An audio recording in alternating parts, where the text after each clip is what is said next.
Chicken अंगारा मैं कैसे बनाता हूँ वो दिखाता हूँ। ये अंगारा बनाना ख़तरनाक है, आप नहीं ट्राई मारिएगा, मैं खाली दिखाने के लिए आपको देखिए चिकन अंगारा बन रहा है, ज़बरदस्त बनेगा। ये जैसी आग ठंडी होगी मैं आपको दिखाऊंगा।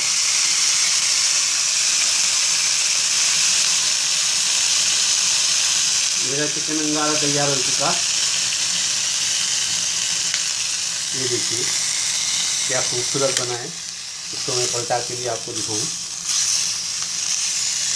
ज़बरदस्त बना है। इसको कहते हैं चिकन अंगारा।